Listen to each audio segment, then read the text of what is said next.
Desde siempre los seres humanos han intentado la comunicación con el más allá. Cuando nuestros primeros ancestros se refugiaban en cuevas, tenían que sobrevivir cazando y pescando y se vestían con pieles, los encargados de realizar ese contacto con el otro lado eran los chamanes, mujeres y hombres de conocimiento que entraban en éxtasis y recibían los mensajes de los espíritus.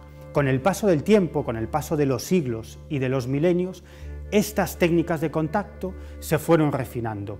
Me refiero a métodos como el de la escritura automática, cuando los espíritus aparentemente son los que manejan la mano del individuo que va escribiendo una serie de mensajes de los espíritus, o la mediumnidad, cuando los espíritus poseen a la persona y ésta ofrece una serie de mensajes, por no hablar de la ouija, de las mesas parlantes y de tantos otros métodos de comunicación. Sin embargo, cuando comienza esa era de desarrollo tecnológico, los métodos de contacto cambiaron radicalmente. En este caso, son los equipos electrónicos los que sirven de medio de comunicación entre este lado, nuestro mundo, el más acá, y el más allá. Es lo que se ha dado en llamar transcomunicación instrumental. Cientos de científicos e investigadores llegan a mantener auténticas comunicaciones, pregunta y respuesta, con ese otro lado. Hoy en Universo Misterio nos acompañará uno de los mayores expertos en este tipo de fenómeno.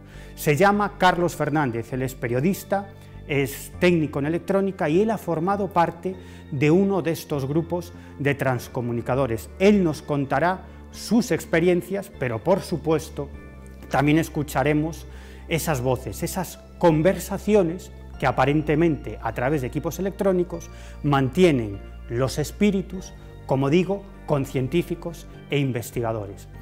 Y luego ahondaremos en los aspectos más oscuros del ser humano. Hablaremos con Manuel Carballal. Él es criminólogo, es asesor de la policía, de la Guardia Civil y del Servicio Secreto Español. Manuel es uno de los mayores expertos en el mundo en criminalidad esotérica. Él ha estudiado, él ha investigado en los 4 continentes, en 4 continentes de este mundo, casos auténticamente terroríficos, casos de sacrificios humanos en rituales satánicos. Y han sucedido ese tipo de casos, ese tipo de terribles sucesos, también aquí, en España. Hoy en Universo Misterio conoceremos los testimonios de 3 españoles que aseguran haber presenciado sacrificios humanos, en este caso sacrificios de menores, sacrificios de niños en rituales satánicos. Y no os lo perdáis, porque uno de estos testimonios pertenece a un conocidísimo periodista español. Y luego cambiaremos totalmente de torna, nos iremos a un caso ovni auténticamente de película. El 9 de mayo del año 2010, un objeto volador no identificado que cambiaba de forma y que cambiaba también de tamaño permaneció durante varios minutos sobre la vertical de una instalación militar en Málaga. En este caso se trataba de un polvorín militar. Nuestra compañera Elena Morisca investigó este caso en profundidad, incluso tuvo la oportunidad de entrevistar al principal estudioso de este caso y reconstruyó todo este asunto. Veremos un reportaje desde luego muy interesante y por supuesto tendremos la oportunidad de contemplar esa filmación, porque resulta que este objeto volador no identificado fue filmado por una de las cámaras de vigilancia de este polvorín militar. Como digo, hoy en Universo Misterio veremos esa filmación propia de película. Y terminaremos con otra de nuestras compañeras, Paola Martínez, que nos explicará cuáles son los 5 secretos de la felicidad. 5 secretos que ha estudiado y que ha publicado una prestigiosa profesora de la Universidad de Yale, que precisamente se ha dedicado a estudiar, se ha dedicado a investigar el tema de la felicidad. Y sin más, como digo, empezamos ya en Universo Misterio con esa entrevista que os he prometido anteriormente, esa entrevista con Carlos Fernández, uno de los mayores expertos del mundo en comunicación con el más allá, en comunicación con el mundo de los espíritus a través de medios electrónicos. Empezamos.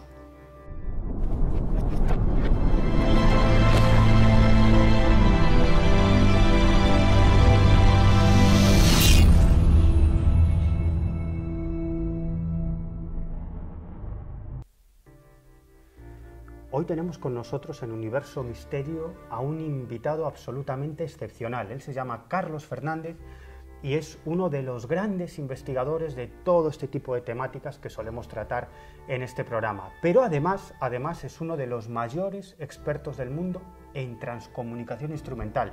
Y os preguntaréis, ¿qué es eso? Bueno, Carlos nos lo explicará de forma más pormenorizada, pero básicamente es nada más y nada menos que el contacto con el más allá, con el mundo de los espíritus, a través de medios electrónicos. Y Carlos es autor de libros como Voces del Más Allá, que está centrado en el asunto del que vamos a hablar en esta ocasión, y también con títulos como 50 lugares mágicos de Galicia, porque también es un gran interesado en todo tipo de cuestiones antropológicas. Don Carlos Fernández, ¿qué tal? Encantado de estar aquí. Bueno, Carlos, ¿qué es esto de la transcomunicación instrumental? Lo hemos esbozado anteriormente, pero de forma más concreta, ¿qué es esto? Pues es una palabra relativamente reciente que en realidad engloba a una serie de fenómenos que vienen ocurriendo desde el principio de los aparatos electrónicos. Así, por ejemplo, las radios, las grabadoras, los televisores, incluso los ordenadores y teléfonos móviles son aparentemente un medio de enlace para el contacto con personas ya fallecidas. Es decir, que todos esos medios electrónicos se pueden utilizar supuestamente para conectar con el mundo de los espíritus, pero dentro del mundo de la transcomunicación instrumental, que es muy amplio, a mí hay un fenómeno que me fascina absolutamente, que es el de las voces directas. Es decir, yo creo que estoy seguro de que muchos de los espectadores han escuchado hablar de psicofonías, ¿no? Que es captar con una grabadora esas supuestas voces del otro lado, del más allá.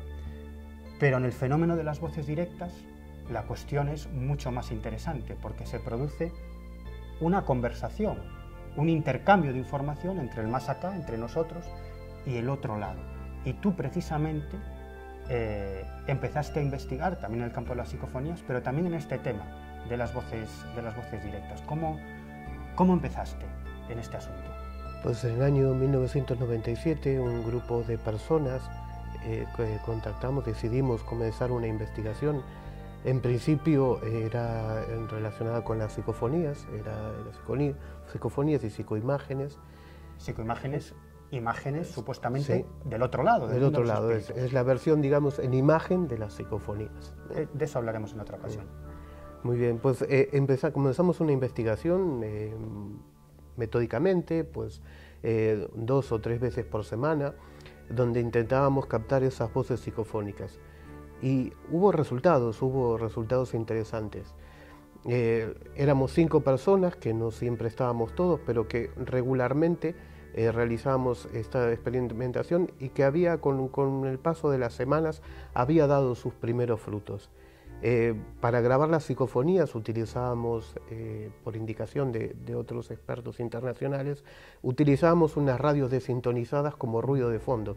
Ese ruido aparentemente pues ayudaba a la grabación de las psicofonías. Es decir, que esos seres del otro lado, esas inteligencias del otro lado, utilizarían ese ruido de fondo para modularlo, formar palabras y comunicarse con nosotros, ¿no? Básicamente es eso. Pues sí, la verdad es que todo en nuestra experimentación, los mejores resultados fueron obtenidos con ese ruido de fondo, tanto el ruido de las radios como incluso otros sonidos de temporizadores que utilizábamos para dejar un tiempo de margen, o sea, para contabilizar el tiempo. Y el sonido que hacía muchas veces venía superpuesta a algunas de estas voces psicofónicas. Con el tiempo quedamos experimentando solo 2 personas, Anabela Cardoso, que era en ese momento cónsul de Portugal en Galicia, y yo. Una persona que en ese momento tenía un cargo muy importante, diplomática de carrera del Ministerio de Asuntos Exteriores portugués, una persona que además ocupó cargos relevantes en ese ministerio. Sí, portugués. Y además fue la primera mujer en ocupar ese cargo diplomático, en un cargo de ese rango. Pues bien, era desde siempre muy interesada en estas temáticas, y ella fue una de las promotoras de que comenzáramos a hacer esta investigación. Pues bien, la experimentación se realizaba en su casa, ella tenía un espacio acondicionado, acústicamente aislado, donde se realizaban estas experimentaciones. Como digo, eran 2 o 3 veces a la semana. Sin embargo, ella en otras ocasiones, cuando no estábamos el resto de las personas que participábamos en este grupo, pues experimentaba ella sola, ¿no? Un buen día, las voces no solo se registraban en las grabadoras, por aquella época utilizábamos grabadoras de cinta, sino que las voces comenzaron a salir directamente por una de las radios, una radio desintonizada, una radio a válvulas que no estaba captando ninguna emisora, insisto, ninguna emisora concreta, y que malamente captaba las emisoras convencionales. A partir de ese momento, pues comenzó una serie de contactos relacionados con ya no tanto las psicofonías, sino las voces directas a través de la radio. ¿Y qué es lo que decían esas voces? Pues ahora a continuación vamos a escuchar algunas de esas voces, pero antes me gustaría que nos explicaras básicamente qué es lo que os comunicaban esas presuntas voces del otro lado. Pues mira, en numerosas ocasiones se contestaban a preguntas que se le formulaban, ¿no?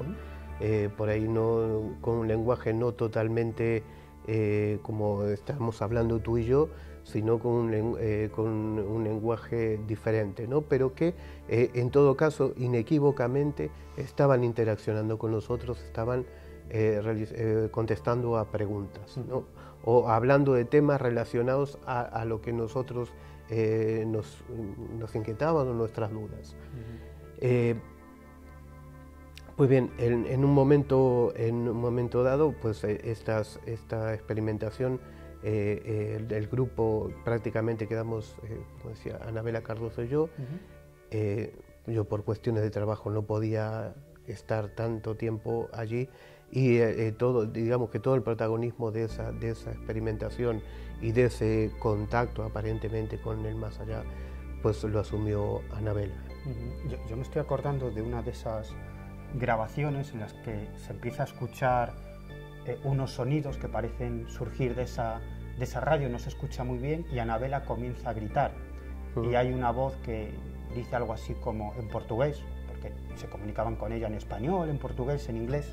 Es una mujer que habla 6 o 7 idiomas, y esas voces le decían algo así como isto moito difícil para nós. Sí, siempre, y eso es una constante, los comunicantes, los que hablaban del otro lado para entendernos, siempre hacían alusión de que el contacto era complicado, que era difícil, que no siempre se podía establecer. De hecho, no todos los días se registraban estas voces, ni tampoco era una conversación tan fluida siempre como la que podemos mantener ahora, ¿no? Es una conversación que en ocasiones es muy clara, concisa, y en otras pues es difícil de comprender, ¿no? Es decir, que como si hubiera una dificultad técnica, ¿no? que haría que las voces pues, no fueran tan claras siempre. Si te parece, vamos a escuchar algunos ejemplos. Perfecto. Todos atentos. Alô, sinto ouvir. Alô, sim?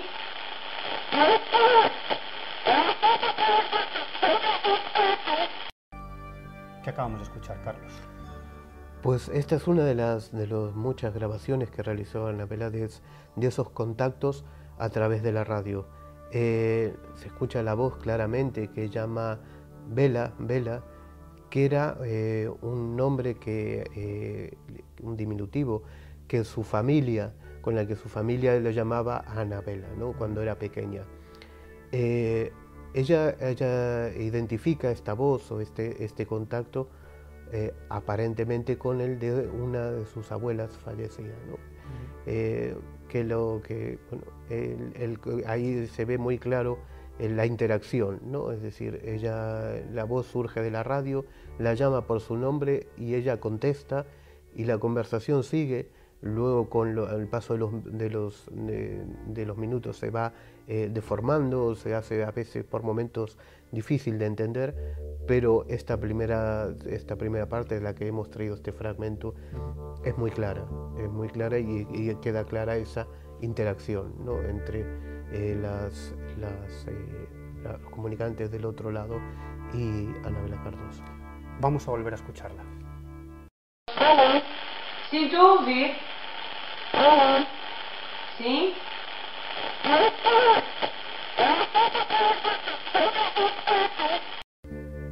Carlos, si te parece, vamos con otro ejemplo. Este yo creo que incluso más llamativo y más interesante que el anterior. Si te parece, primero vamos a escuchar este sonido, estas voces del más allá, y luego nos explicas en qué consiste. Vamos allá.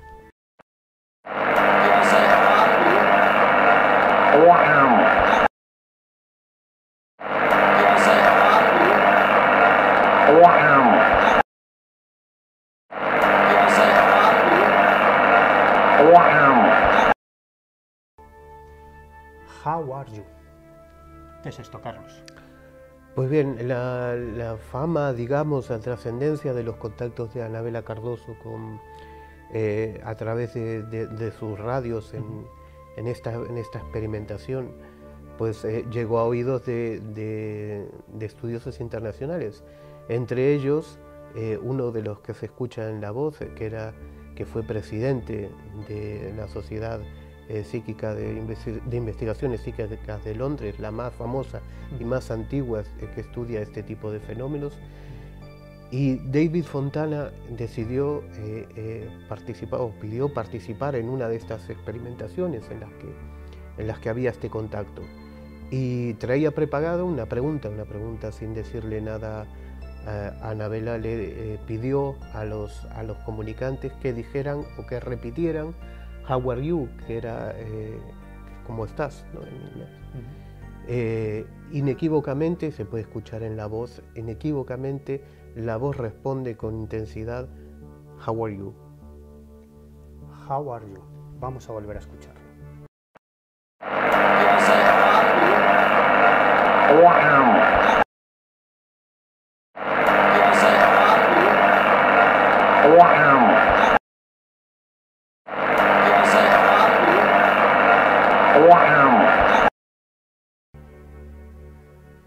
Y ahora dejamos el caso de Anabela Cardoso, que nuestro invitado conoce de primerísima mano porque estuvo implicado en todas sus investigaciones, y nos vamos con otro transcomunicador.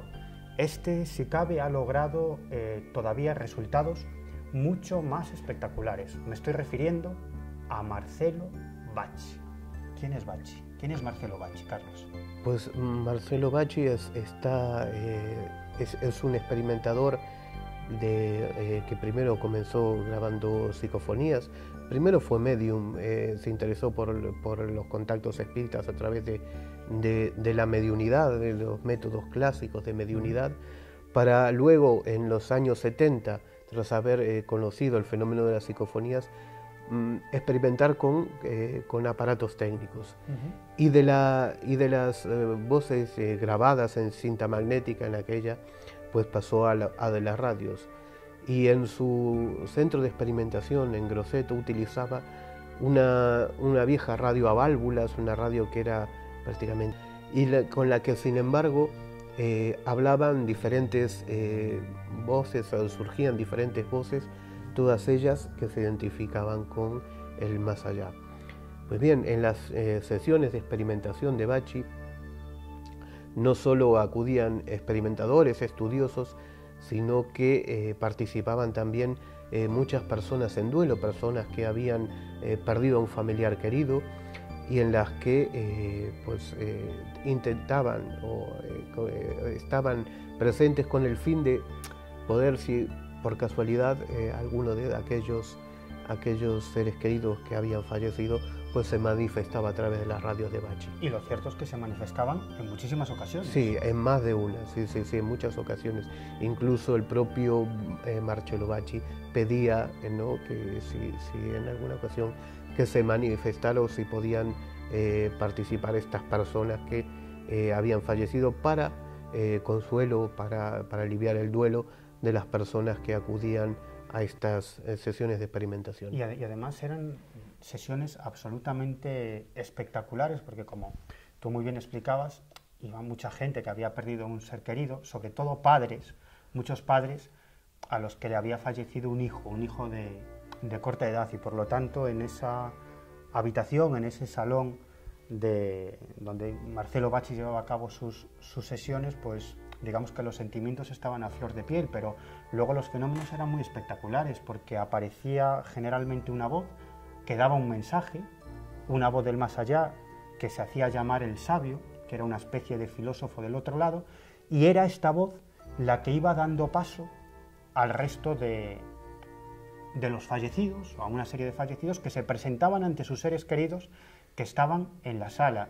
Incluso Anabela Cardoso, de la que hablamos anteriormente, y un grupo de investigadores, entre los que había varios físicos, llevaron a cabo una serie de experimentaciones, y esas voces se dirigieron a ellos en diferentes idiomas, porque eran personas de distintas nacionalidades, ¿no? Yo creo que es algo muy, muy espectacular. Sí, es muy espectacular, y es en este tipo de contactos, me refiero a estos contactos de gran nivel, de alto nivel, ¿no?, como pueden ser los que se producen a través de la radio o de otros aparatos, pues es una constante el hecho de que los comunicantes se dirijan en diferentes idiomas según las personas que participen en esa experimentación. Uh-huh. Si te parece, vamos a escuchar algunos de esos ejemplos.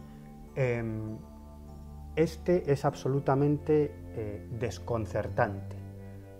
Aparece la voz del sabio, que da un mensaje en italiano, porque Marcelo Bacci vivía en Grosseto, en Italia, y a partir de ahí surge una voz de un niño que se identifica como Marco, y los padres que están en esa sala enseguida lo reconocen como su hijo. Pero yo creo que lo mejor es escuchar este sonido tan intrigante.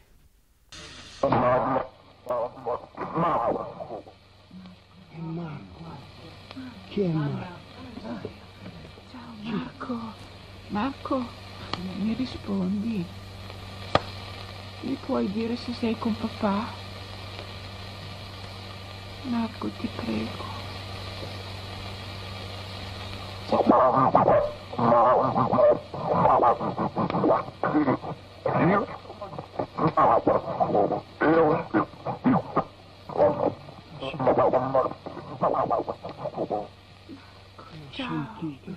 Marco, ciao, ti abbraccio tanto con papà. C'è papà con te? Non dimenticare, tuo figlio, ti do rispettato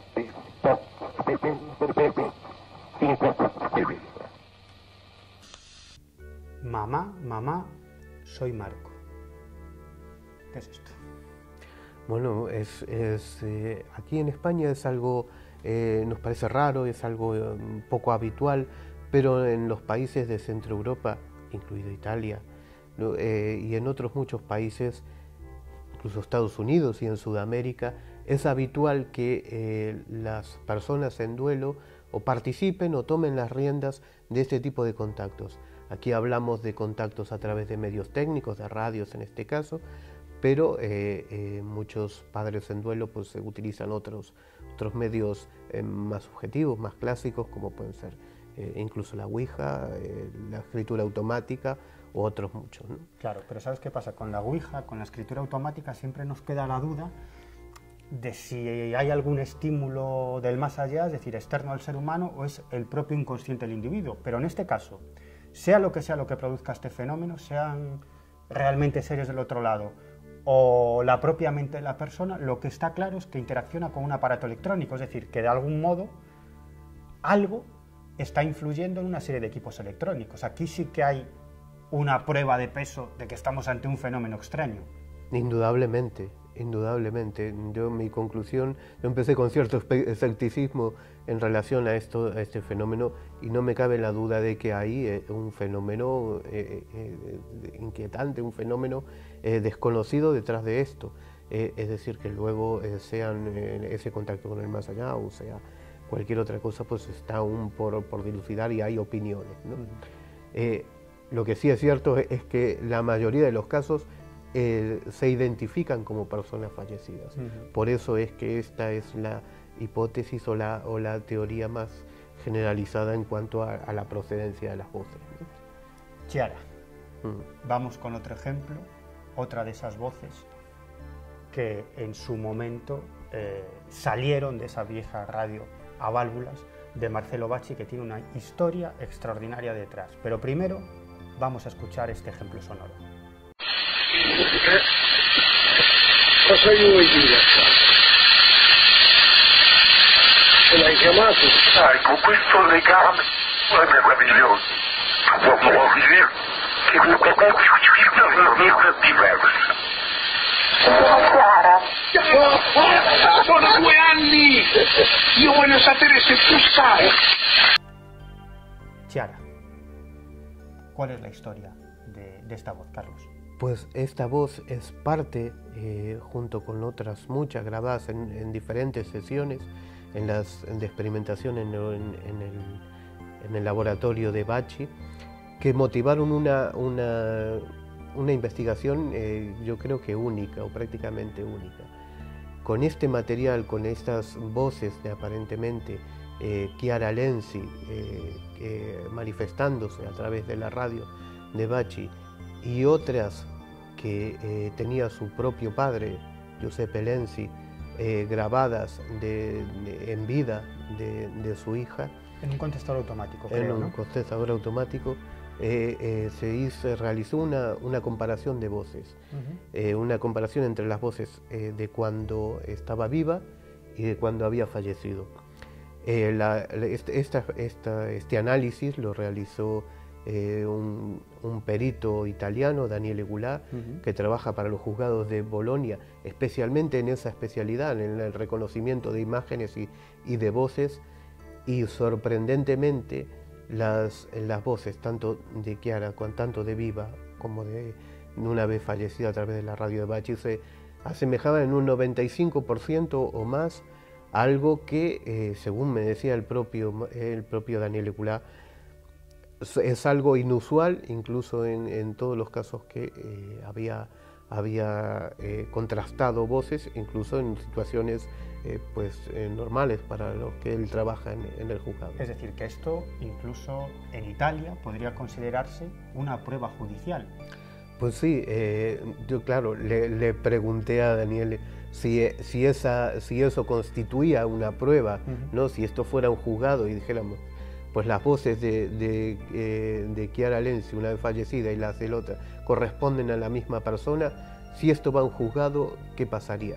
Claro, muy prudente él, pues dijo, no, hace falta más elementos de juicio. En un proceso judicial, pues intervienen otras pruebas y otro tipo de Pero aún así no deja de ser fascinante, es decir, que unas voces que se obtienen a través de una vieja radio a válvulas, la voz de una persona fallecida, en este caso una adolescente, Chiara Lenzi, que se comunica con sus padres, esas voces son grabadas y luego un experto, Daniel Goulart, compara esas voces obtenidas de esa forma tan paranormal con una voz de Chiara cuando vivía, creo que era un mensaje que dejó en el contestador de sus padres. Sí, tenía varios mensajes grabados en el contestador. Y Y la similitud entre ambas voces está por encima del 95%. Hay más casos de este tipo, ¿no? Muy espectaculares. Sí, por ejemplo, hay más casos, aunque este es claramente el más espectacular, sobre todo porque supera el 95%, ¿no? De similitud entre otras cosas. Y para hacer esta comparación, digamos que se utilizó un software de alta tecnología, es decir, que reconstruye todo el tracto vocal, tanto de cada una de las voces, con el fin de obtener un resultado fidedigno, ¿no? Es decir, estos datos son contundentes, yo creo que de los más contundentes que hay. Bueno, podríamos pasarnos horas hablando de este tema porque es absolutamente inabarcable, pero yo creo que como una primera toma de contacto, yo creo que nos vale, porque seguiremos hablando de esta cuestión y en próximos programas incidiremos en un asunto yo creo que todavía más interesante que las voces del más allá, las imágenes del más allá. Carlos, muchas gracias. Encantado de estar aquí.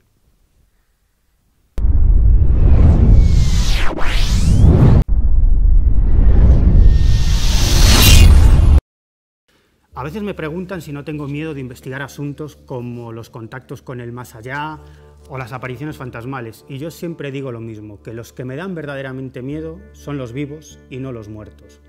Hoy en Universo Misterio contamos con un invitado excepcional. Él se llama Manuel Carballal, es criminólogo, asesor de las Fuerzas de Seguridad del Estado, de la Guardia Civil, de la Policía Nacional, del Servicio Secreto Español, y también dirige una revista, El Ojo Crítico, que os podéis descargar gratuitamente a través de internet en la siguiente dirección: elojocrítico.info. Manuel Carballal ha estudiado casos de sacrificios humanos en rituales satánicos en los 4 continentes. A lo largo de la entrevista de hoy, incluso escucharemos los testimonios de 3 españoles que aseguran haber presenciado sacrificios de niños en ceremonias en honor al diablo. Veremos esos testimonios hoy en Universo Misterio. Manuel, muchísimas gracias por atendernos. Al contrario, gracias a vosotros, es un placer. Oye, Manuel, viendo tu currículum me he encontrado con algo que me ha sorprendido muchísimo, y es que has sido asesor de una película que tuvo mucho éxito, Luces Rojas, y también estuviste asesorando a sus protagonistas, a Robert De Niro y a Sigourney Weaver. Cuéntame, ¿cómo fue esta experiencia? Bueno, yo he tenido la oportunidad de asesorar en varias películas, en varias series de televisión que tenían un contenido relacionado con estos temas, pero en el caso de Luces Rojas en concreto, lo que ocurrió fue que su director, Rodrigo Cortés, contactó conmigo hacia el año 2008, si no recuerdo mal. Él acababa de estrenar El Concursante, su primera película, y quería hacer una película muy ambiciosa sobre los desenmascaradores, sobre quienes nos dedicamos o nos hemos especializado en denunciar los fraudes y las estafas dentro del mundo de las creencias, ¿no?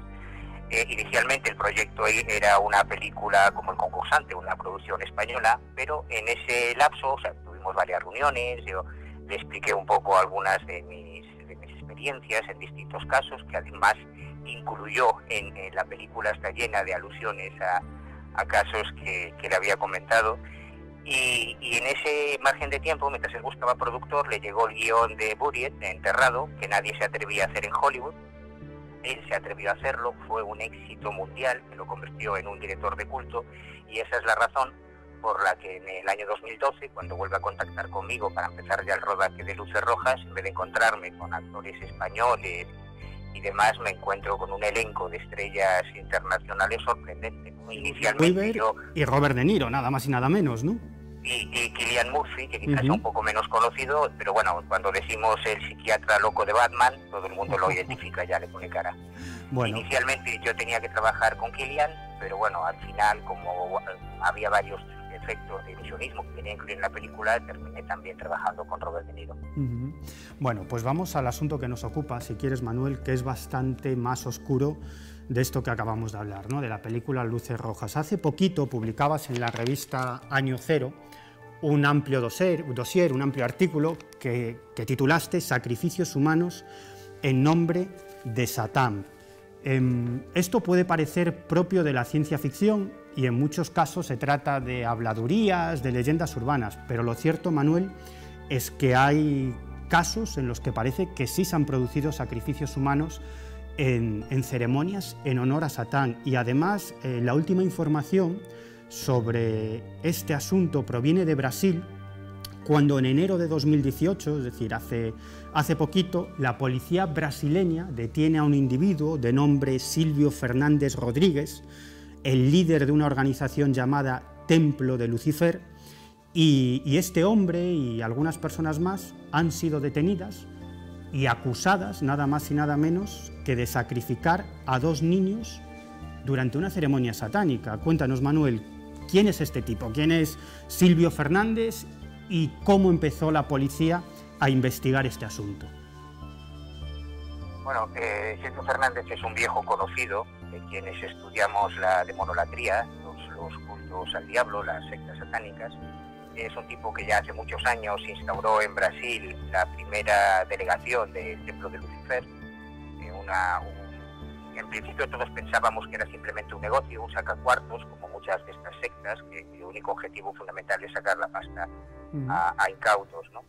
Lo que ocurre es que el pasado 4 de septiembre, un vecino que caminaba por una calle en la periferia de Novo Hamburgo, una ciudad de Brasil, encuentra 2 bolsas a un lado del camino que le parecen sospechosas, se acerca a investigar y se encuentra con los restos de 2 cuerpos mutilados de pequeño tamaño, inmediatamente identificó con niños, y que según el informe forense correspondían a un varón de entre 8 y 10 años y a una niña de entre 10 y 12 años, pero es que además al someterlos a las pruebas de ADN se llegaba a la conclusión de que eran hermanastros, de que eran hermanos por parte de madre.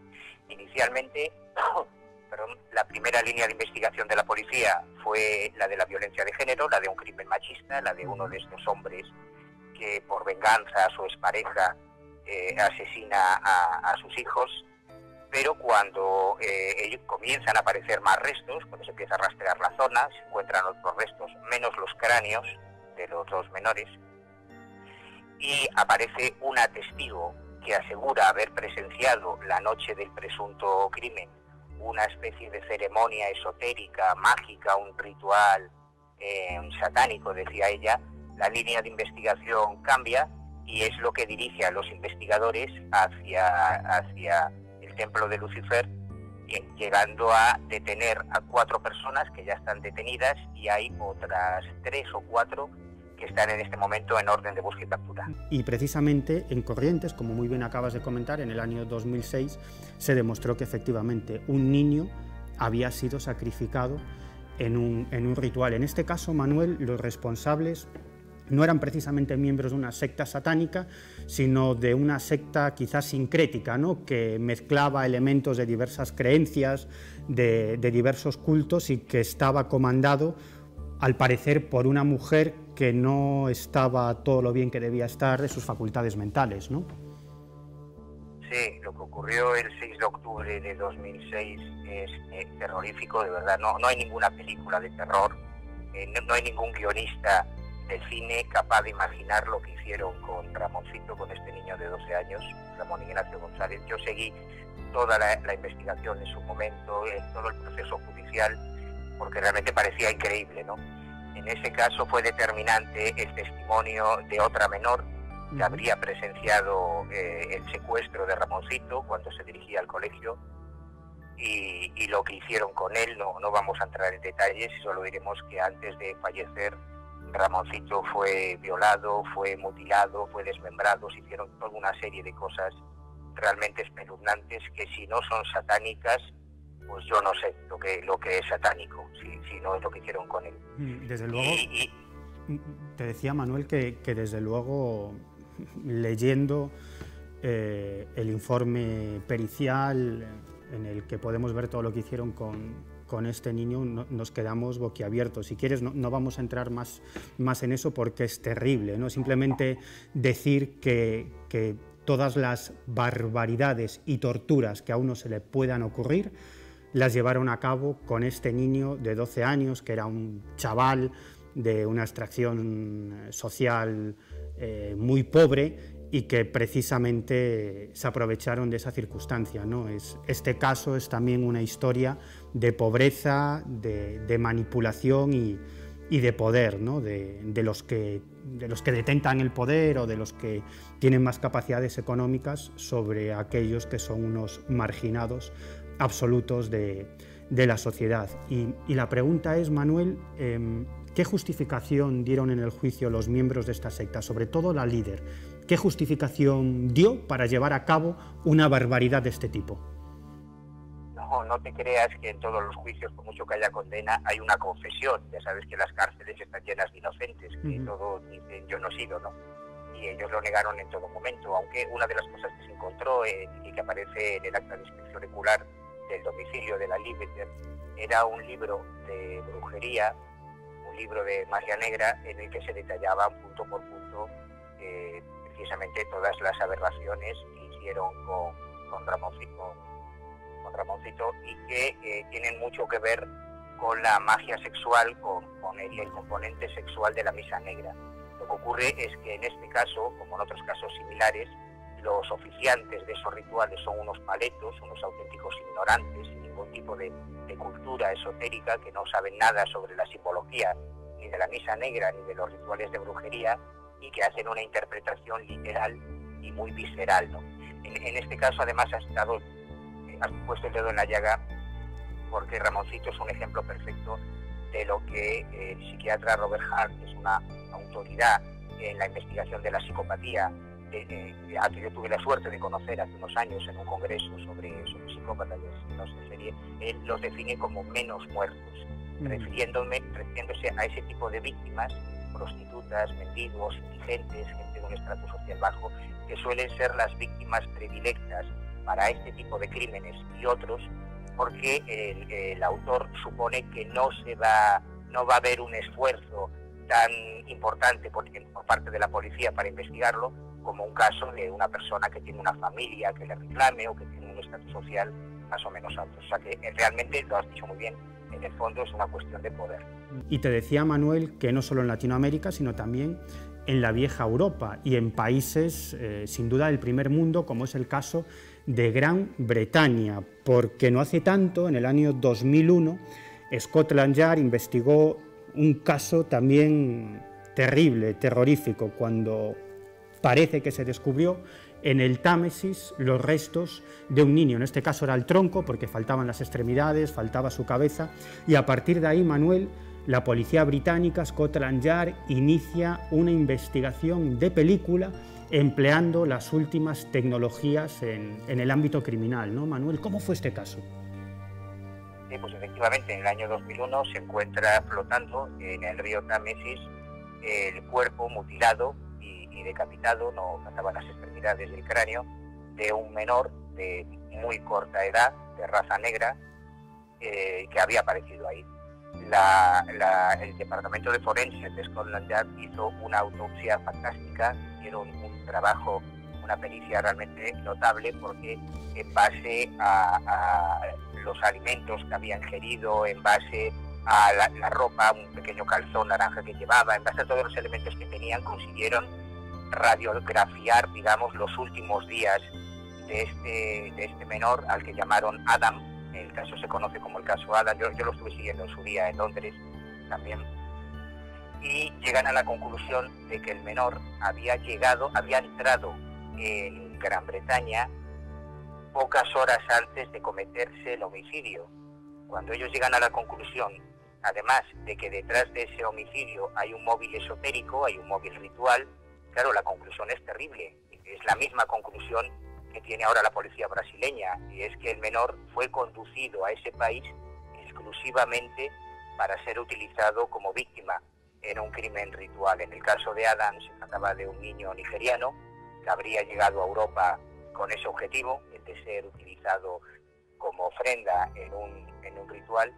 Pero aquí tenemos otros elementos distintos, porque aquí no está presente la figura judio-cristiana o la figura occidental del culto satánico, del culto al diablo, pero sí el de la medicina muti, porque, intento ser muy breve, la idea de que matar a un niño como ofrenda a los dioses es razonable está en todas las culturas, incluyendo el cristianismo, incluso aparece en la Biblia, aunque esto entiendo que nos incomoda a los occidentales, pero en todas las religiones, desde los aztecas, Mesopotamia, en todas las religiones se contempla el concepto del sacrificio humano a los dioses, ¿no?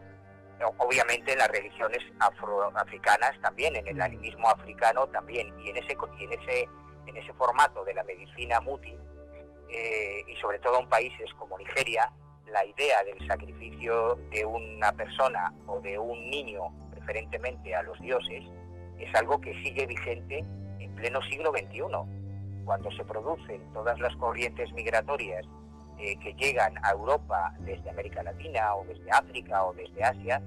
estamos viviendo el mismo fenómeno que ocurrió con el comercio esclavista, cuando los esclavos africanos llegaban al Nuevo Mundo y lo único que podían llevarse era sus creencias. Y así nacieron todas las religiones sincréticas, como la santería o el Palo Monte en Cuba, como el vudú en Haití, como la Umbanda o la Quimbanda en Brasil. Bueno, pues ahora está pasando lo mismo. Esos inmigrantes llegan a Europa con sus tradiciones, con sus creencias, y este caso, el caso Adam, es la primera muestra objetiva de que algunas de esas creencias también incluyen esa tradición ancestral del sacrificio. Es decir, que tenemos parte de un cuerpo, en este caso el tronco de un niño de corta edad que aparece flotando en el Támesis, en la capital de Gran Bretaña, en Londres, y a partir de ahí la policía inicia sus investigaciones y se hace una autopsia a este cuerpo y descubren primeramente, Manuel, que este chaval ha ingerido una sustancia no identificada, que creen que podría ser algún tipo de pócima que le obligaron a ingerir durante ese ritual, y además también encontraron en su cuerpo restos de un medicamento para la tos, es decir, que el niño probablemente no, luego se supo que efectivamente venía de África. Al llegar a Londres, a un clima mucho más frío, se acatarró y le dieron un medicamento para la tos. Pero este es el principio, Manuel, porque a partir de ahí es un auténtico caso de CSI, porque los especialistas, los científicos de la policía londinense, de Scotland Yard, comienzan a realizar una serie de descubrimientos que finalmente los llevan a localizar la zona desde la que partió este chico y al final detener a una serie de personas. ¿Cómo es esta investigación, Manuel? ¿Qué descubre la policía científica que le lleva a resolver este caso? Claro, ellos rastrean en base a ese informe de autopsia los países por los que en teoría habría pasado Adam. Es cierto, es muy interesante además eso que mencionas de las sustancias que podrían haberle hecho ingerir para atontarlo un poco, presuponemos que en el momento del sacrificio, para que no reaccionase de una forma instintiva e intentase escapar, porque además en el caso de Brasil, una de las cosas que revela la autopsia de esos dos menores es que les hicieron consumir grandes cantidades de alcohol, algo impensable en un niño de 8 o 10 años, ¿no?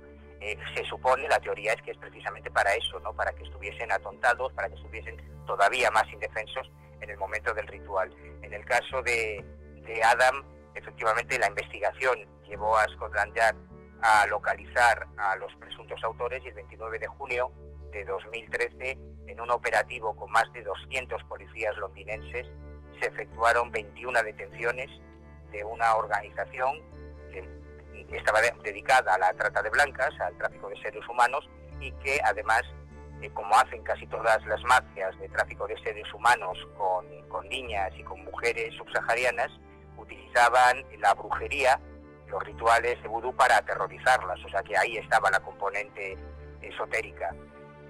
Más adelante, en el año 2013, un equipo de la BBC retomó la investigación, siguiendo donde lo había dejado Scotland Yard, que es con la detención de los autores, y llegaron a identificar al niño y a la madre, y hasta a entrevistarla, ¿no? En Nigeria, un equipo se desplazó hasta Nigeria para poder entrevistarla. O sea que aquí ya no estamos hablando de una leyenda urbana ni de un mito folclórico, sino de un caso con una investigación policial, con un juicio, con unos condenados, como ocurrió en el caso de Ramoncito, que nos demuestra de que a veces, excepcionalmente, esto no es lo habitual, pero a veces en esta leyenda de los sacrificios humanos en rituales esotéricos, la realidad supera muchísimo la ficción. Y además en este caso la investigación policial fue auténticamente de película, porque la policía científica encontró en los intestinos de Adán una serie de esporas de polen que hizo que pudieran seguir la ruta que siguió el muchacho, y además también utilizaron una técnica, entonces, bueno, no estaba tan extendida como ahora, pero a mí me sigue pareciendo absolutamente increíble. Esta técnica consiste en rastrear los restos de isótopos de estroncio que existen en todo lo que ingerimos, ¿no? Y de esta manera pues pueden llegar a localizar la zona geográfica en la que hemos vivido o por la que hemos pasado. Es decir, están utilizando las últimas tecnologías aplicadas a lo que es la investigación policial. Bueno, me parece fascinante, desde luego, el modo en el que se resolvió este caso, utilizando, como digo, las últimas técnicas y las últimas tecnologías policiales. Manuel, hemos hablado de Latinoamérica, hemos hablado de este caso en Gran Bretaña, que me parece también absolutamente terrible, y además en tu artículo en la revista Año Cero ofreces una serie de datos que a mí me han sorprendido mucho. Por ejemplo, que en las últimas oleadas de inmigración a Europa se ha perdido la pista aproximadamente de 10.000 niños, es decir, 10.000 niños inmigrantes de los que no se tiene pista o de los que se ha perdido la pista en el viejo continente, en Europa. Y en Inglaterra, en Gran Bretaña, han desaparecido cientos de niños de los que no se sabe absolutamente nada. Cientos de niños africanos que han desaparecido en Inglaterra y de los que no se tiene ninguna pista sobre su paradero. Bueno, me parecen cifras que desde luego a uno le ponen los pelos de punta. Evidentemente, no todos estos niños acabarían asesinados en rituales satánicos, pero quizás también terminarían en asuntos tanto o más terribles que estos sacrificios humanos, algunos de ellos.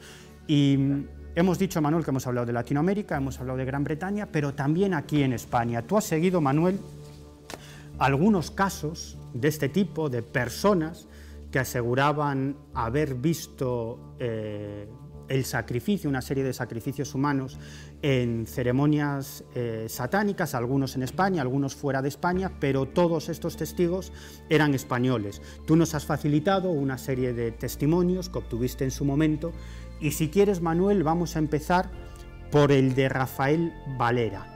Antes de que nos comentes quién es este personaje, si te parece, vamos a escuchar su testimonio. La costa este de Estados Unidos, porque el movimiento satánico allí es fortísimo. Estuve 14 días y me vine desencantadísimo, o sea, porque vi una vorágine de cosas malas. ¿Cómo qué, por ejemplo? Coméntanos algo que... Bueno, estoy hablándote, por ejemplo, vi dentro de la ceremonia comerse a un bebé, o sea, sacrificarlo, porque el bebé estaba vivo. Entramos ya en el tema ese y salí totalmente desencantado y tuve una crisis en cuanto a mi creencia, porque mi creencia, desde luego, es la brujería. Tuve una crisis de fe, como quieras llamarlo, que suele pasar, y estuve un tiempo, pues, no sé, sin colocarme en ningún sitio, o sea, totalmente desencantado. Manuel, ¿quién es este hombre, Rafael Valera?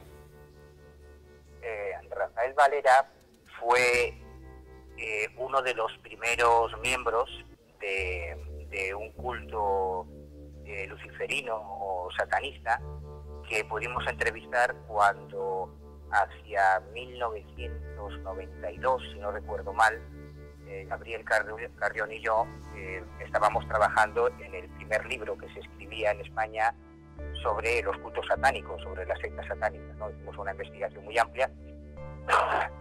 Yo creo, siempre lo he dicho, que estoy convencido de que nosotros pudimos llegar a entrevistar a todos los líderes de todas las sectas satánicas que han existido en España, salvo una, quizá, que no conseguimos llegar a ellos, no quisieron colaborar, pero tuvimos contacto con todos los líderes de todas las organizaciones, tanto satanistas como luciferinas, que han existido en España. En el caso de Rafael Valero, él quizás sea conocido por los televidentes que tengan buena memoria y recuerden el pequeño escándalo que se montó en la Comunidad Valenciana cuando trascendió la noticia de que existía una secta satánica lésbica, una secta satánica compuesta solo por mujeres. Bueno, pues Rafael Valero fue el que ordenó a esas sacerdotisas, y él nos contaba que durante un viaje que él calificaba de iniciático a San Francisco es un referente en la historia del satanismo, porque en San Francisco se legalizó la iglesia de Satán de Anton LaVey en 1966, y desde entonces ha sido un poco el referente para las comunidades demonólatras y luciferinas y satanistas. Pero lo que él nos contaba, lo acabáis de escuchar, es que él había presenciado el sacrificio de un menor, que él lo había visto con sus propios ojos, ¿no? Claro, esto es un testimonio humano, no teníamos manera de contrastar esa información, y además se dio la circunstancia muy extraña de que muy poquito después, apenas unas semanas después de que grabásemos este testimonio, Rafael se mató en un accidente de coche y ya no hubo manera de continuar la investigación. Desde luego, como tú bien dices, Manuel, fue una muerte muy oportuna. Además, a mí me llama la atención que en este testimonio que hemos escuchado de este hombre, de este satanista, él decía que tras presenciar ese sacrificio ritual del menor, ese hecho hizo que se tambaleara su fe satánica. Y yo me pregunto, ¿cómo que se tambaleara? No, uno ve una cosa así y lo que tiene que hacer es, por supuesto, denunciarlo a la policía y, desde luego, sentirse muy mal consigo mismo por haber estado presente en un acto de ese tipo, ¿no? Y él te comenta en este corte que acabamos de escuchar, que bueno, que esa circunstancia hizo que se replantease su fe satánica, ¿no? Bueno, me llama muchísimo la atención este testimonio. Vamos con otro, si te parece, Manuel. En este caso es de un periodista muy conocido, lo decíamos al principio de este programa, en la introducción y en tu presentación, que los espectadores de Universo Misterio hoy van a escuchar el testimonio de un periodista muy conocido. Ese periodista es nada más y nada menos que Jimmy Jiménez Arnau. Creo que no necesita presentación, es uno de los más conocidos cronistas del mundo rosa o de la crónica social en España.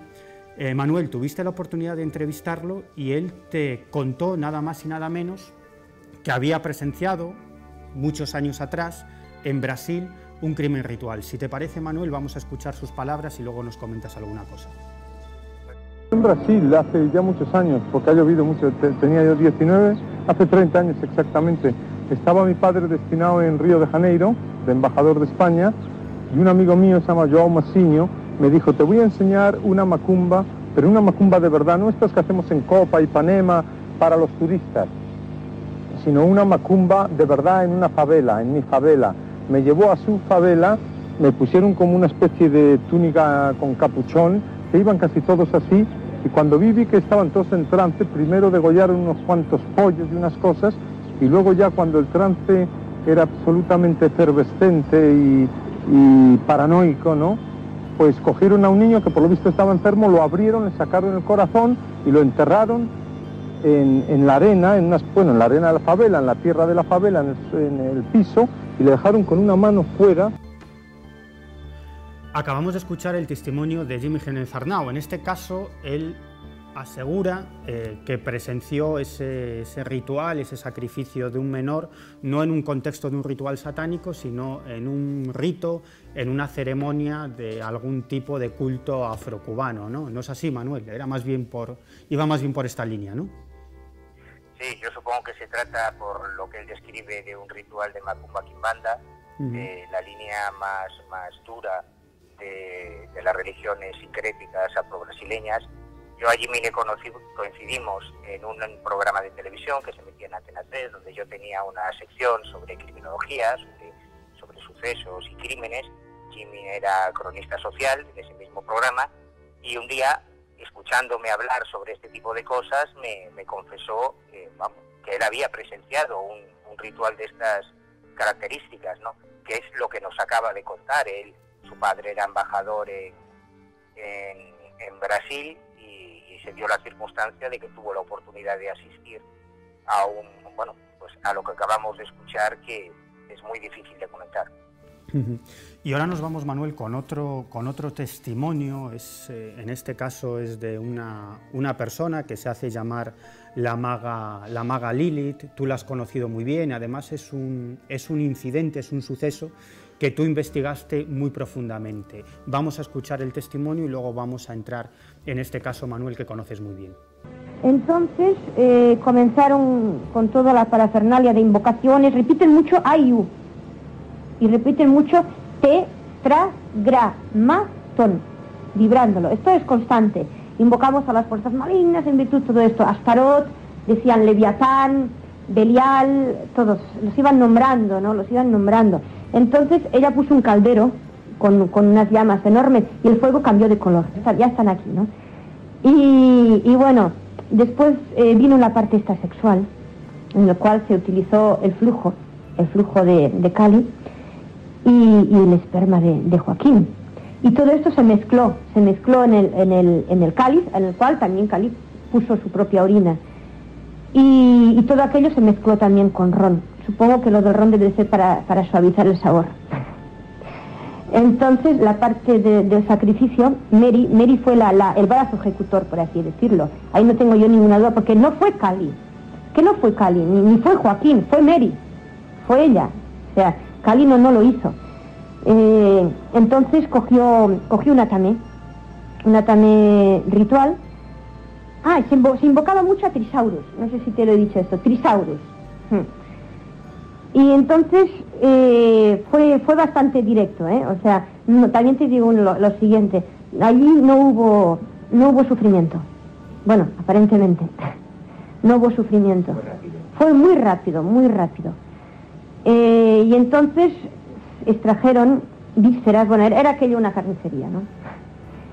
Y echaron la sangre al cáliz y entonces lo fueron pasando y se lo fueron bebiendo, ¿no? Y no, esto yo lo sabía, no, yo no vi que hicieran nada con ese cadáver, yo vi que se lo llevaban.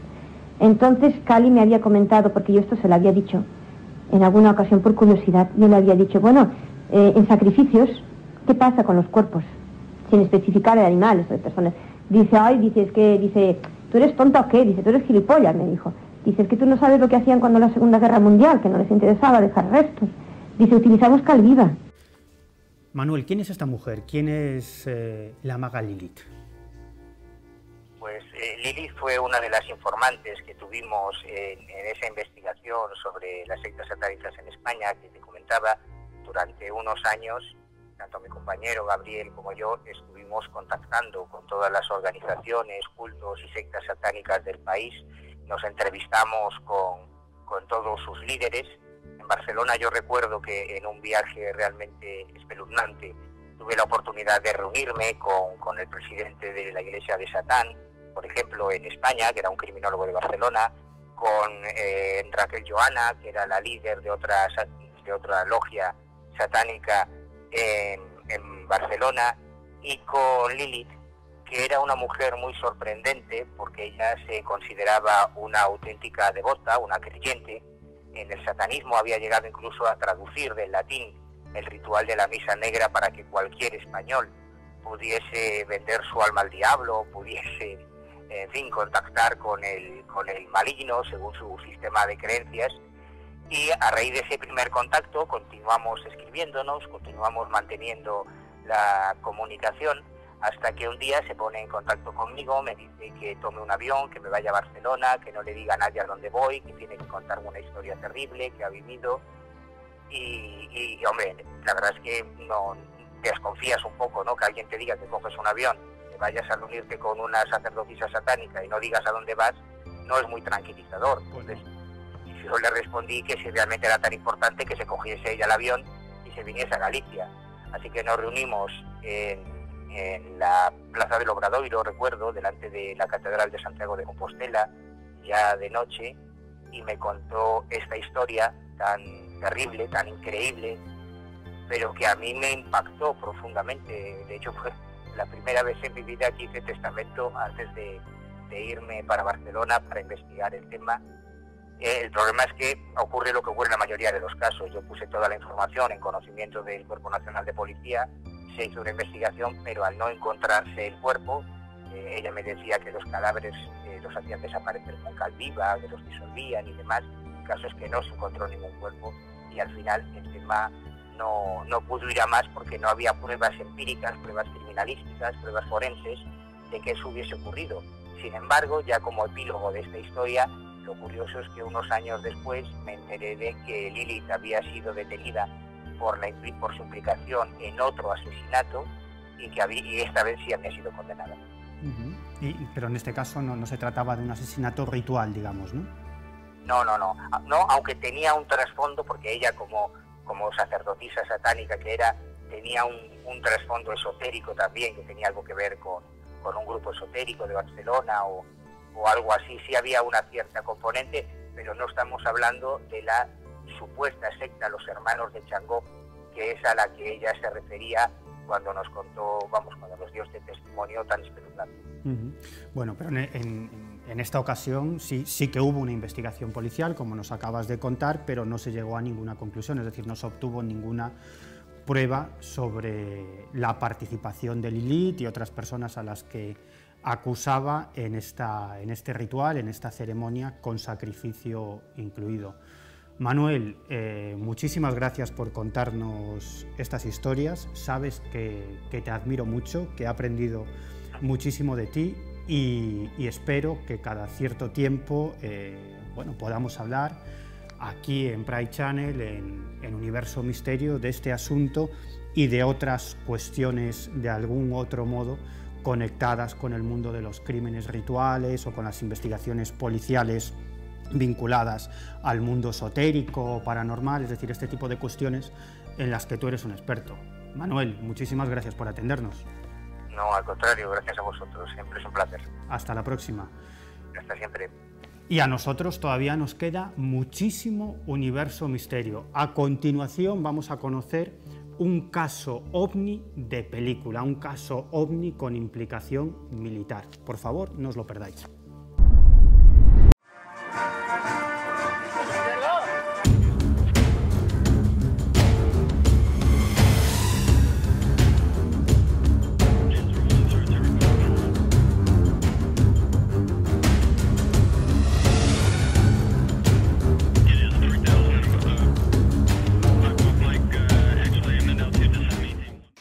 Nos hemos desplazado a la casa del investigador Juanfran Romero para hablar de este caso, del acuartelamiento militar de Bobadilla, un caso que sin duda hay que anotar en el calendario en cuanto a investigaciones y a experiencias ufológicas se refiere. ¿Qué pasó exactamente la noche del 9 de mayo en Bobadilla? Para sintetizar, el mejor caso que ha habido en España en los últimos 15 años.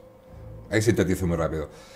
¿Qué es lo que pasó? Pues aquella noche en el acuartelamiento militar de Bobadilla, que pertenece al Ejército del Aire, creo que era 2010, pues en mayo de 2010, sobre la vertical a una altura indefinida, puesto que no hay edificios alrededor y no se puede determinar a qué altura estaba, pero suponemos que 200, 300 metros, porque las cámaras de vigilancia lo recogen bastante bien, se sitúa un objeto luminoso que va cambiando de forma. Cambia de ser una esfera a media esfera, a tener una forma de medusa, a tener una forma alargada, luego se vuelve a hacer otra vez una esfera, en fin, va haciendo una serie de cambios morfológicos durante unos 20 minutos. Los soldados los ven a simple vista, salen de la garita de vigilancia y lo ven, y evidentemente también lo ven con las cámaras, donde queda registrado y se inicia un expediente OVNI con una cadena especial que tiene el ejército. O sea, se nombra un instructor que investiga el caso, que investiga los testigos, en fin, lo mismo que hacemos nosotros cuando investigamos, pero a nivel del ejército, y eso termina en Madrid, en Capitanía. Es decir, que con esto que me estás contando entendemos que hay un protocolo de actuación cuando se produce... Exactamente, sí, la palabra que estaba buscando antes no me salía exactamente. El ejército tiene un protocolo de actuación para este tipo de casos. No es la primera vez que esto ocurre en muchísimas bases, solo que esta vez quedó registrado y tuvimos la suerte de poder conseguir las imágenes. En el caso este que hablamos de Bobadilla, ¿tú crees que hubo actuaciones por parte de los militares para intentar interceptar el objeto volante? Que hubo alguna, como en el caso de Manises, que se envió un caza del ejército. Aquí no me queda constancia. ¿No te queda constancia? No, se grabó, se llamó al comandante de la base, los mandos fueron informados fehacientemente, pero no hubo en ningún momento ni despegó ningún caza, ni ningún helicóptero, ni nada. Simplemente se limitaron a grabar el avistamiento, que duró unos 20 minutos. Como luego desapareció, volvió la calma, pues no hubo más. Sé por otra fuente, de cuando estuve investigando por allí, que no es la primera vez que pasa algo así parecido. Incluso algunas luces extrañas que han perseguido vehículos de personas que circulaban por la zona. Ten en cuenta que allí está Bobadilla Estación, que es un núcleo ferroviario que vertebraba Andalucía, ya últimamente menos, ¿no? Pero sí vertebraba Andalucía en su momento, ¿no? Y era muy común tener que ir a Bobadilla a llevar o recoger pasajeros. Y es que estos casos no se quedan solo en luces en el cielo que persigan, sino que podemos hablar incluso de humanoides. Ha habido un caso también en esta base, lo investigó José Manuel García Bautista. Ocurrió, creo que en la década de los 80, cuando el servicio militar era obligatorio, y hubo un humanoide en la base, y los soldados llegaron a apuntar con las armas al humanoide, que desapareció. Echó a correr y desapareció en la oscuridad de la noche. Evidentemente no tenían los mismos medios que tienen ahora de iluminación, ¿no? Pero no es la primera vez que ocurre algo en este acuartelamiento, ni será la última. Simplemente no sale al gran público. Pero ocurre, no solo en este cuartel, sino en todos los que hay a lo largo de la geografía. Cuando tenemos el elemento OVNI y el elemento base militar, siempre se produce el misterio. ¿Por qué? Bueno, el cuerpo militar es un cuerpo cerrado, no se suele contar nada a alguien que no pertenezca a ese mundillo. También es comprensible que si tú eres encargado de vigilar el espacio aéreo español y no sabes lo que tienes ahí cuando hay una invasión del espacio aéreo, sería muy difícil para un comandante salir a decir que no tenía ni idea que era lo que tenía encima de la base, ¿no? Que el caso OVNI sea secreto, eso es en toda Europa y eso viene de Estados Unidos, de cuando, digamos, la era moderna de la ufología, que empieza en el 47, y Estados Unidos pues convierte los casos OVNI se convierten en secreto, y todos los países aliados, en este caso Europa y Japón y demás, pues en todos lados secretos, y se termina convirtiendo en secreto, en la antigua Unión Soviética, en todos sitios. Evidentemente algo hay, pues si no, no tendría razón de ser ese secretismo, ¿no? Es como la Área 51, que se ha negado tantas veces que existe, cuando ahora mismo todo el mundo sabe que existe, dónde está, incluso te puedes acercar al perímetro, ¿no? Vamos a centrarnos ahora un poco en los testigos, en lo que pasó aquella noche del 9 de mayo del 2010. Estas personas se ponen en contacto contigo. ¿Cómo fue un poco el tema? ¿Acuden a ti presas del miedo, buscan una explicación? Bueno, estas personas en concreto que estaban ahí aquella noche, no. Hay que decir que en la base trabajan 140 personas. Una de ellas sí se pone en contacto conmigo. Sí, se pone en contacto conmigo, me cuenta. Dice, mira, aquí ha pasado esto, hemos tenido un OVNI encima de la base y simplemente ya te da pie. A partir de aquí comienza el trabajo de investigación. Dejarte ver mucho por allí, moverte por los bares que suelen frecuentar los militares. Pues, si te dicen, pues mira, suelen venir a las 7 de la tarde a tomar un café, pues tú allí clavas como un reloj a las 7 de la tarde, un día y otro, y acercarte, preguntarles, dar tu tarjeta, tu teléfono, y que se vayan abriendo poco a poco, ¿no? También hice una investigación de preguntar a vecinos del pueblo a ver si había habido alguien que hubiera visto la esfera cambiante. No había nadie que... Era un domingo a las 10:30, normalmente Bobadilla es una población con gente mayor, pues no había nadie en la calle. De haber sido verano, igual alguien podía haberlo visto, porque es un sitio que todavía se conserva esta tradición andaluza de sentarte en la calle con la silla, ¿no? Pero siendo mayo, aunque era una buena noche, no hacía noche como para estar sentado en la calle. Una fábrica de cemento que hay al lado, también estuve hablando con los trabajadores del turno de noche, ninguno había visto nada, tampoco había grabaciones, puesto que estos son cámaras de vigilancia, pues que apuntan pues a la entrada, al parking y a las zonas que tienen que vigilar, ¿no? Pero poco a poco vas consiguiendo hablar con una persona, con otro, uno te da norte de otro, en fin, y al final pues terminas consiguiendo el vídeo, evidentemente. Yo probé a hacer una petición oficial, escribí al comandante de la base, quien muy amablemente me llamó por teléfono y me dijo que no, que eso era algo que no había pasado nunca, que eran habladurías de la base. O sea, él no te llegó a reconocer que allí había ocurrido un incidente. No, para nada. No, de hecho me lo negó todo, me dijo que no, que nunca había pasado, que eran cosas que se van contando, que si fuera verdad eso saldría y al final salió. Bueno, Juanfran, y a nivel descriptivo, cuando vemos estas imágenes, me llama la atención la luminosidad del objeto, porque entiendo que está grabado tal cual, o con infrarrojos, o cómo fue. No, está grabado tal cual. De hecho, los soldados cuando salían de la garita y miraban hacia arriba, veían el objeto exactamente como se ve en las imágenes. Yo cuando conseguí las imágenes se las llevé a un experto para que las analizara, Javier Ramos en Málaga, experto en imagen, y él me dijo que el vídeo no estaba trucado, que no tenía ningún tipo de edición, que no estaba grabado en infrarrojo, y que no sabía decirme lo que era, evidentemente. Que sabía decirme lo que no era. Evidentemente no era un avión, no era un helicóptero, no era una farola, no era Venus, evidentemente, ¿no? Pero lo que era, no. Quedó muy impactado con las imágenes. En este punto que estamos y en el año 2010 ya había tecnología avanzada como para poder determinar qué eran esas imágenes o a qué se podían deber esas imágenes. Quiero pensar que el ejército estaba preparado tecnológicamente, ¿no? Claro, el ejército está preparado. De hecho, en esta base, un año antes se cambia el sistema de seguridad. Se colocan unas cámaras muy potentes que giran 360 grados, que se controlan desde una garita de vigilancia. Todo el perímetro está rodeado por vallas. Ten en cuenta que eso es un monte que por dentro está horadado y son todos túneles llenos de armamento. Ahí lo que se guarda es armamento. No hay pista de despegue ni aterrizaje, simplemente hay una vía de tren. Para ese armamento se va repartiendo a distintas bases militares, entonces tiene que estar muy vigilado, evidentemente. El sistema de vigilancia que tiene en 2010 era absolutamente novedoso y evidentemente estas capturas de imágenes pues son la prueba de que el sistema funciona, ¿no? Porque, en fin, no solo captan todo, sino que se mueven a todas direcciones Incluso tienen apartados que iluminan la parte que tú quieras del perímetro del Porvenir. Entonces, tecnológicamente, en 2010, digamos que el Porvenir estaba a la última en tecnología. ¿Tú tienes constancia a lo largo de estos años de investigación, porque tú llevas muchos años detrás del misterio y en este caso en concreto del fenómeno OVNI, ¿tienes constancia de que este tipo de fenómenos se han producido en este sitio concreto, en Bobadilla, y también en torno a la base militar? ¿Tienes constancia de que hayan ocurrido fenómenos similares? Sí. Vamos, a raíz de este tema empecé a hacer una investigación por los pueblos de alrededor. Antequera, Al Margen, Sierra Yeguas, Archidona, en Campillos también. Y pues la verdad que sí, saqué varios casos. En Campillos en 2009 un caso muy curioso que le llamamos el caso Becán, que es una sala de despiece de pollo y pavo, de animales. Ahí empecé el trabajo muy pronto, a las 5 de la mañana, empecé a cargar los camiones para el reparto, a supermercados y demás. También ellos no vieron una luz, vieron un objeto ruidoso con forma triangular que les pasó por encima de los muelles de carga. Esto lo vieron 8 trabajadores de la empresa. El OVNI pasa sobre ellos, dirección sur, hacia Málaga, muy despacio, haciendo un ruido, dijeron que muy bronco, como si fuera un tractor viejo. Y cuando ya lo pierden de vista, porque va detrás de la valla de las instalaciones, ya no lo ven, pues primero se quedan todos en silencio, luego empiezan todos a discutir, que qué van a hacer, que si lo van a contar, que si no, que se lo van a tomar por locos, y al final deciden que no se lo van a contar a nadie, que se van a quedar callados. Pero, como decíamos antes, al final estas cosas se terminan sabiendo. Y evidentemente es un caso muy bueno porque son 8 testigos.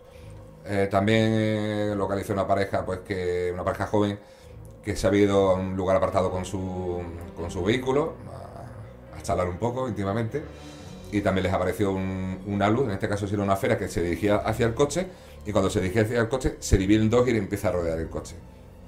Claro, estos chicos jóvenes, pues tal como estaban allí, arrancaron el vehículo y salieron corriendo sin mirar atrás. Y la verdad es que son varios los casos, sin tener que rascar mucho, pues te podría decir que a raíz del caso Bobadilla encontré como 7, 8 o 10 casos en los pueblos de alrededor sin tener que profundizar. ¿Por qué el factor silencio es una constante en los testigos? Porque en estos casos que me has comentado dudo mucho que a una persona que le pasa este tipo de experiencia, en el caso de estas personas, como me contabas, jóvenes, salgan luego a los 4 vientos a contar que han tenido un encuentro con un ovni. El miedo y el que dirán, eso ocurre mucho, no solo en los casos ovni, sino en cualquier caso de misterio que investigue. Gente que tenga un problema en su casa no lo va contando así. Yo he entrevistado a muchas personas que tienen fenómenos extraños en su casa y o le ponen la foto de espalda cuando publicas un artículo, o le cambias el nombre si la entrevistas en radio, en fin, no quieren que se sepa, porque nos guste o no, hay gente que se ríe de estas personas. Y en los casos ovni más, o sea, tú te vas a lo mejor a tu círculo más íntimo, le cuentas que has visto un ovni y te van a creer, pero si tú a tu trabajo, que no tienes tanta confianza con los compañeros, dices que has visto un ovni, pues te van a tomar por la loca del trabajo, ¿no? Evidentemente, aunque estamos en 2018, esto sigue pasando, muy a mi pesar, porque fíjate, en los años de la transición, cuando alguien veía un ovni, se iba al cuartel de la Guardia Civil a denunciarlo, y por eso había tantos casos ovni, porque es que la gente, como veníamos de una dictadura y se le tenía miedo a la autoridad, cuando veían algo raro, iban a la autoridad a comunicarlo, ¿no? Sin embargo, eso se ha perdido totalmente. Vale, y volviendo un poco al tema en concreto, el de Bobadilla, ¿por qué Bobadilla? O sea, ¿por qué piensas que, bueno, ya no solo Bobadilla, sino los pueblos de alrededor, ¿por qué piensas que hay tanta actividad, por así decirlo, ovni o de fenómeno ovni en esta zona en concreto? Hay zonas calientes. La zona entre Málaga y Cádiz, la zona limítrofe, es una zona muy caliente. Bobadilla está muy cerca del límite con Cádiz, Ronda también, toda la serranía. Aquí se dan dos cosas bastante que se repiten mucho en los casos ovni, que tenemos montañas y tenemos agua. Tenemos los pantanos del Chorro, que son 3 embalses bastante grandes, y tenemos todas las montañas de la Sierra Penibética, de toda la serranía de Ronda, el Torcal de Antequera, en fin, una zona montañosa. ¿Por qué ocurre aquí? La verdad no lo sé, no tenemos respuesta para eso. ¿Por qué ocurre encima de una base? Bueno, evidentemente las bases militares suelen tener este tipo de visitas muy a menudo, lo que pasa es que no nos enteramos. Ahora quedan registradas porque los métodos de vigilancia son mucho mejores. Antes eran soldados en una garita, ahora son sistemas de grabación en vídeo. Y evidentemente en Capitanía General en Madrid hay muchísimos casos, muchísimos expedientes de este tipo de avistamientos. ¿Por qué ocurre más o ocurre menos? Ahí ya no sé decirte. Sí ha habido un cambio de los últimos años hacia acá. O sea, tenemos contaminación lumínica, cosa que antes no teníamos. Y tenemos los móviles y las tablets. Vamos mirando hacia el suelo, nunca miramos hacia arriba. pero te aseguro que si te vas al campo una noche, te pones a mirar hacia arriba, sin contaminación lumínica, es cuestión de tiempo que veas algo extraño a lo que no encuentres explicación. Bueno, este caso salta al gran público, al lector, a raíz de la publicación de un artículo tuyo en la revista Año Cero en enero, creo recordar, del 2011. Sí, así es. ¿Te ha traído algunos problemas? ¿Qué pasó? Alguna consecuencia trae. Evidentemente el artículo sale en enero y, bueno, es un bombazo, ¿no? Evidentemente. No solo sale el artículo, sino que el vídeo se sube a YouTube y hay mucha gente que lo copia y empieza a compartirlo, ¿no? ¿Qué ocurre? Pues la noticia llega, evidentemente llega a la base.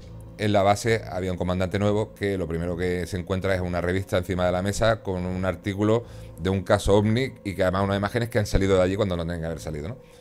Evidentemente sí, me trajo problemas. Recibí la visita de algún miembro del ejército que no se identificó como tal, pero yo sabía quién era perfectamente y tuvimos algo más que palabras, algunas pequeñas amenazas, algunos correos amenazantes, algunas llamadas un poco inquietantes y la verdad que te lo hacen pasar un poco mal, ¿eh? Evidentemente sabía que algún riesgo existía. Cuando uno trata con militares, policías y demás, algún riesgo hay. Pero bueno, si te dedicas a investigar y consigues esto, tienes que sacarlo, si no, ¿para qué te dedicas a investigar, no?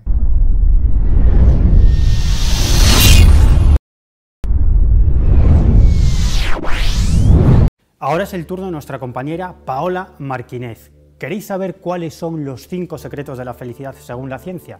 Pues ella nos lo contará. ¿Qué tal, Paola? ¿Cómo estás? Hola, muy bien, muy bien, muy bien. Bueno, les tengo que contar que los 5 secretos de la felicidad según Lauri Santos, ella imparte una clase muy popular de más de 300 años de historia de la prestigiosa Universidad de Yale y bueno, se titula Psicología y Buena Vida.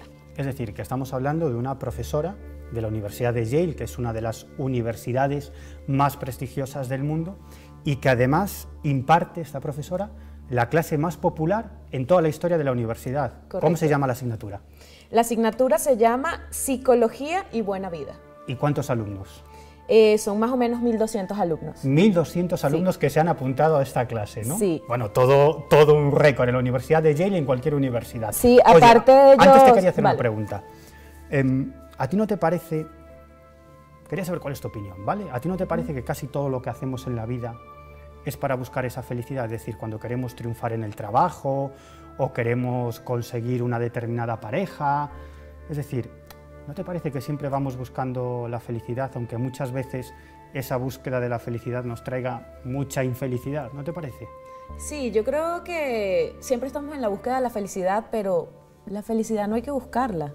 Yo creo que ahí es que buscar diariamente en qué sentirnos agradados y la gratitud, como vamos a hablar un poco de esto más adelante, con la gratitud hacemos ese paso a la felicidad.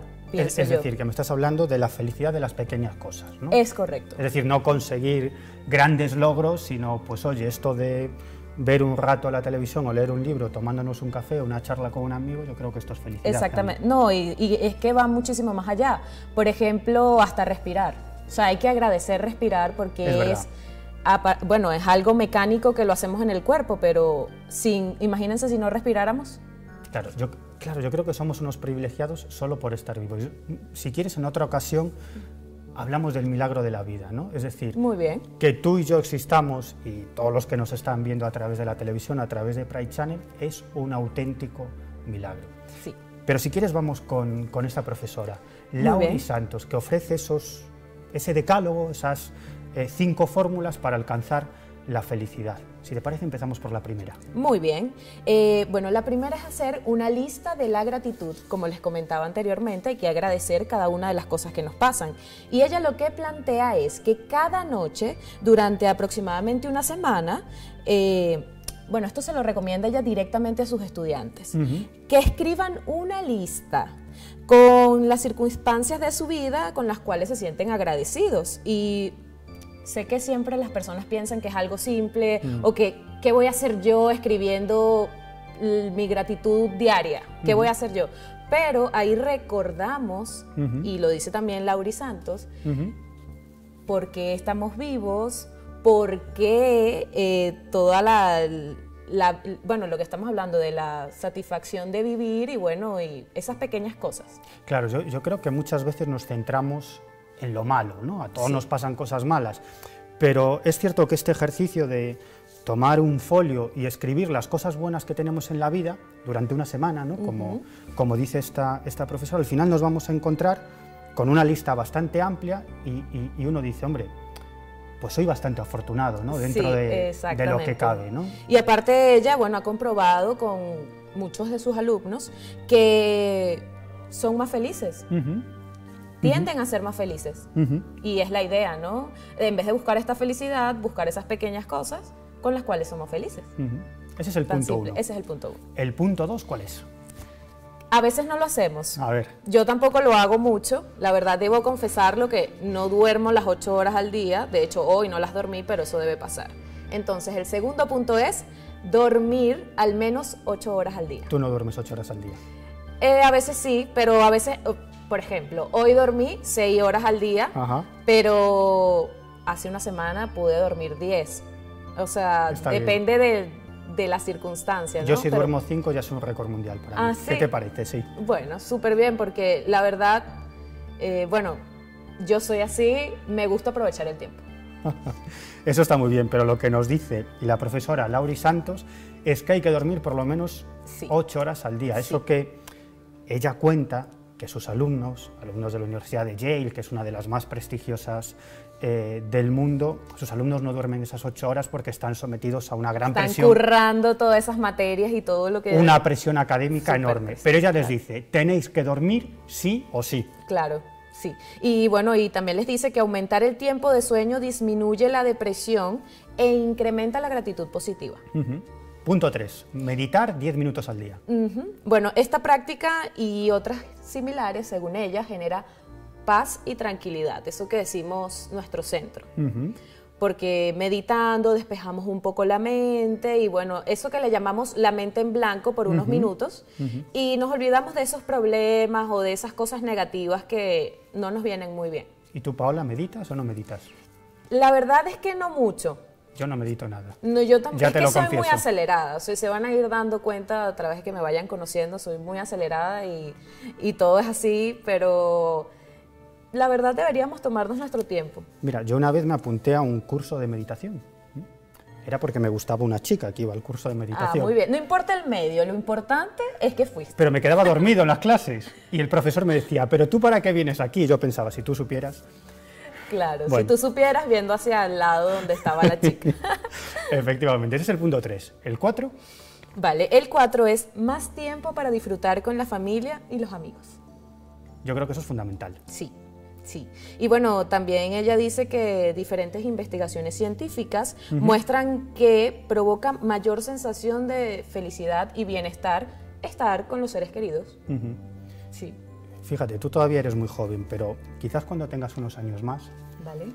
Quizás es algo que me pasa a mí, ¿no? Te darás cuenta que cuando recuerdas momentos agradables, no recuerdas tus grandes triunfos. Por ejemplo, yo en un momento determinado de mi vida quería escribir un libro. Y me lo rechazaban todas las editoriales del mundo y las de otros mundos, ¿no?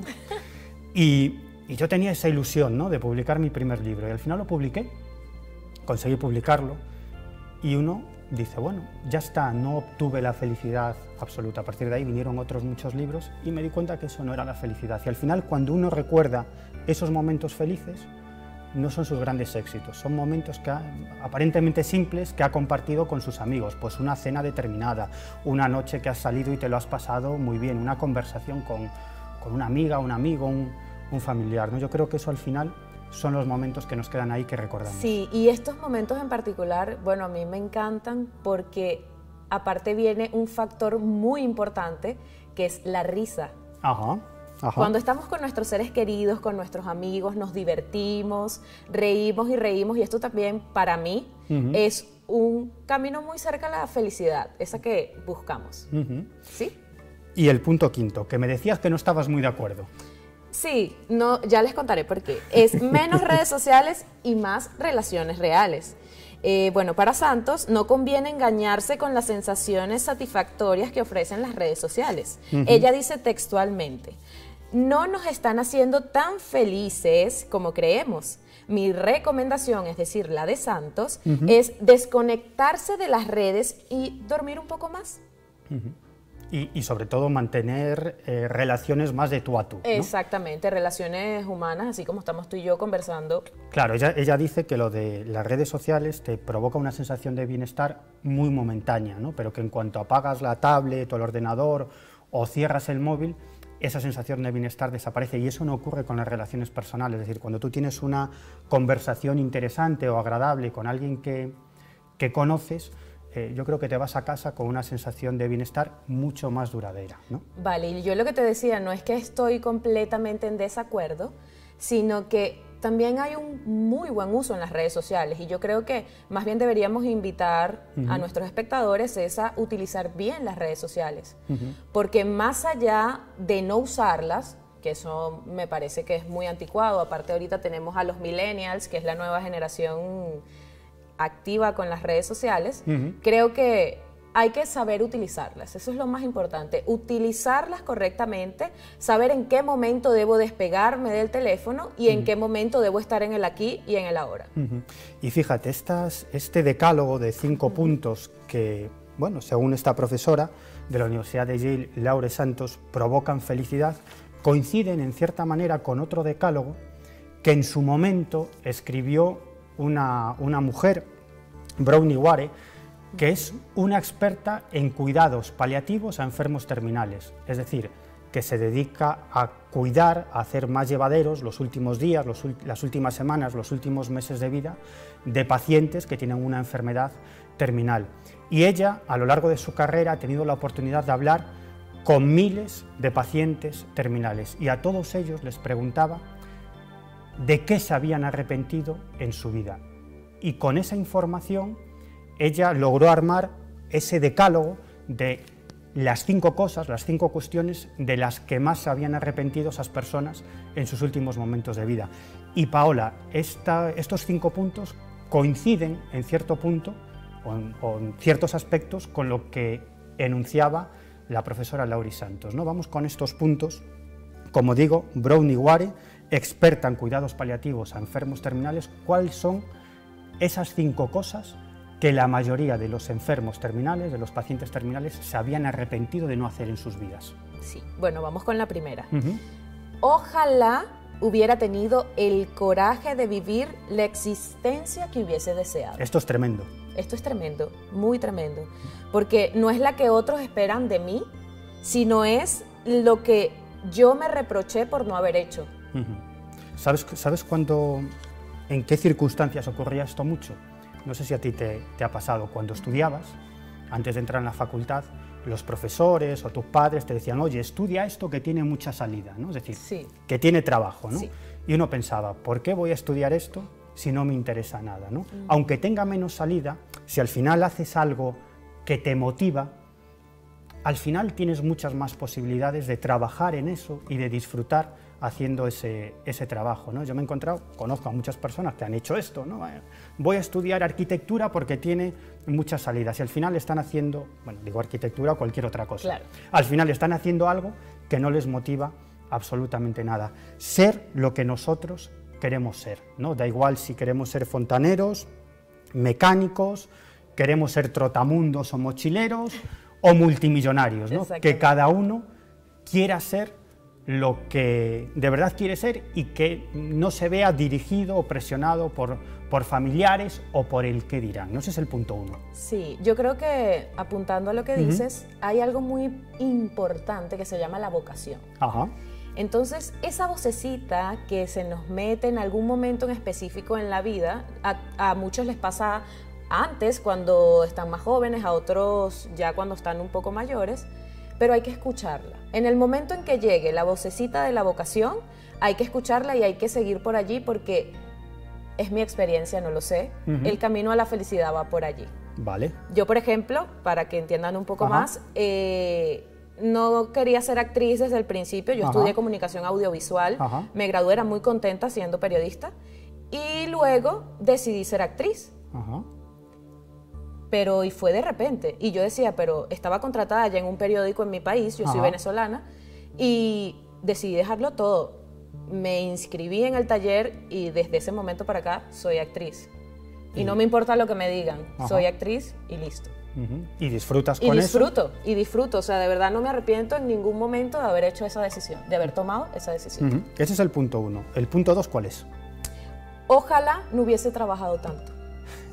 Fíjate, además esta experta en cuidados paliativos, Brownie Wary, dice que estas palabras las pronunciaron fundamentalmente sus pacientes masculinos, hombres, ¿no? Hombres que se perdieron pues, disfrutar de más tiempo con sus parejas, con sus esposas o con sus hijos, ¿no?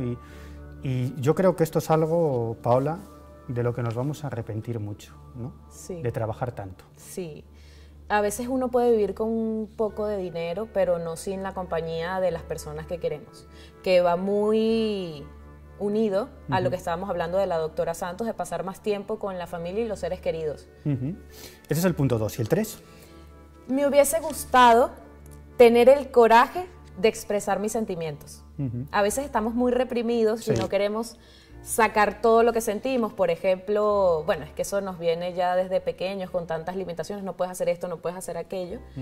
Pero si fuésemos un poco más libres a nivel de esto, por ejemplo, quiero tocar, toco, quiero, no sé, sentarme, me siento en el suelo, cosas tan simples como esas, que son detallitos, pero que a la larga nos van a crear otros caminitos para ese gran paso a la felicidad.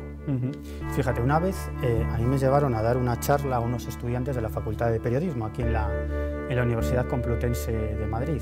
Craso error, llevarme a mí para dar consejos a los estudiantes. Bueno, no sabían lo que hacían. Y a mí lo único que se me ocurrió decirles es que entre hacer y no hacer, siempre eligieran hacer.